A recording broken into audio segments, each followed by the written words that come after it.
Russian leader Vladimir Putin has found himself in a dead end in the war against Ukraine. Despite prolonged fighting, the Kremlin has no idea how to achieve victory and is only accumulating problems. This is written by Edward Carr, deputy editor of The Economist.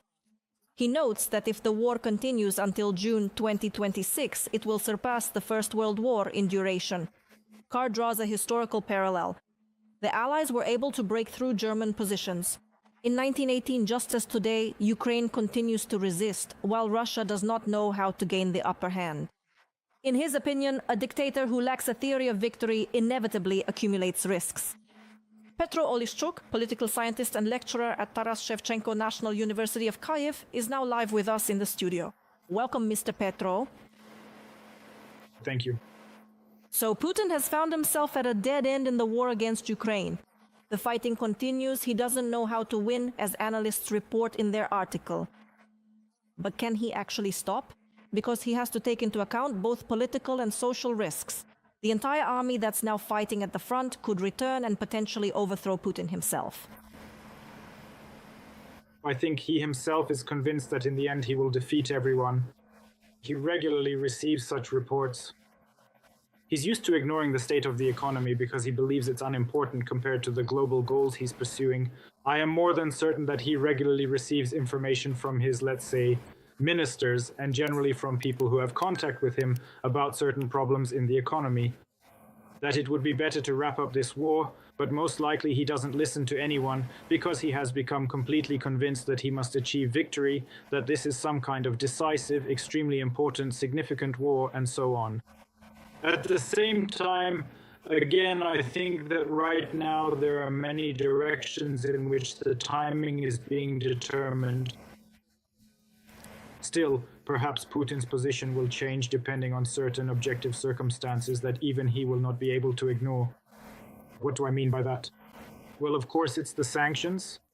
It's clear that the sanctions have not fully achieved the objectives set for them due to sanctions evasion and because they have often been rather half-hearted and inconsistent in many respects.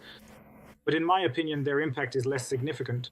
And the recorded largest discount on Russian oil in a year demonstrates that, in principle, sanctions against Russian oil companies are not just empty words. The next sanctions are being imposed by Ukrainian special services.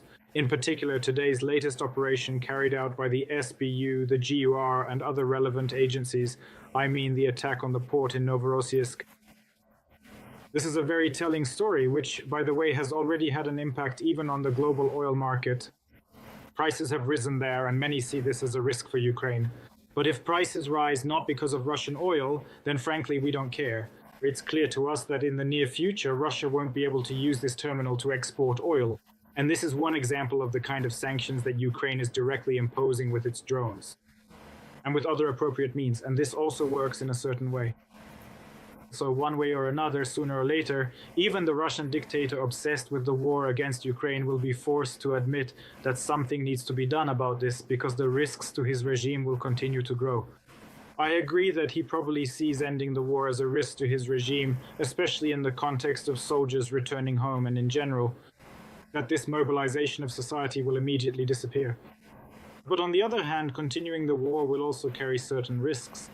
And so once again, I can't say when the idea that ending it is actually easier will prevail, because the Russian leadership does not always act based on rational reasons or motives. Nevertheless, all these factors inevitably have an impact in the end.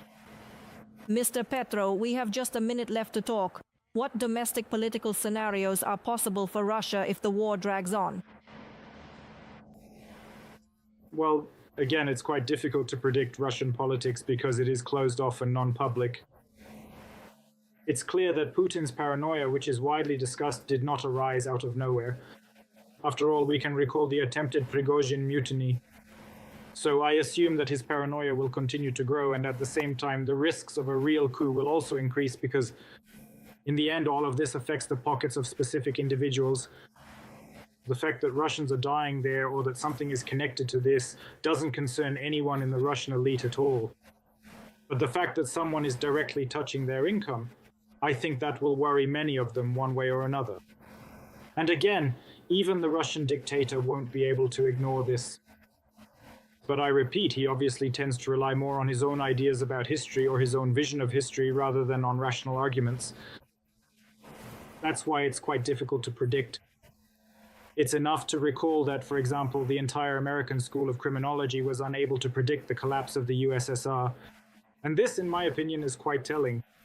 Mr. Petro, thank you. Petro Oleshchuk, political scientist and lecturer at Taras Shevchenko National University of Kyiv, was live with us in the studio. The General Staff of the Armed Forces of Ukraine has confirmed the strike on an oil depot in Russia's Tambov region. According to the agency, on the night of December 3rd, units of the Ukrainian Defense Forces struck a number of Russian military facilities, including the Dmitrievskaya oil depot in the Tambov region. This facility is involved in meeting the needs of the Russian occupation army. A hit on the target was recorded, followed by a fire at the facility. Preliminary reports indicate that several fuel storage tanks are burning. The results of the strikes are being clarified. At the same time, the Telegram channel Astra reports that as a result of the attack on the oil depot in the Tambov region, 3 diesel fuel tanks burned down. In addition, the General Staff announced the destruction of a technical observation post on the MSP-4 offshore stationary platform in the Black Sea. According to preliminary information, the occupiers' UAV crew was eliminated and a radar station was hit. The agency also confirmed the destruction of 3 Orion reconnaissance and strike drones during the attack on November 27th on the Saki airfield in temporarily occupied Crimea. The cost of one such UAV is estimated at around $5 million.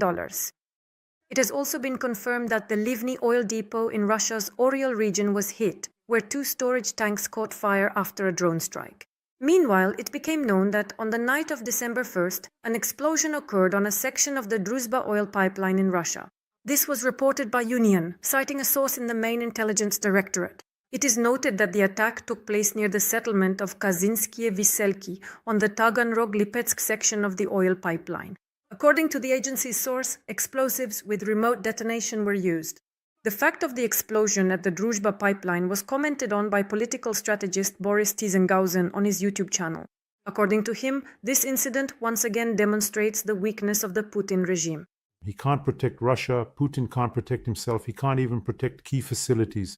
It should be noted that the Druzhba oil pipeline has been attacked at least 4 times this year.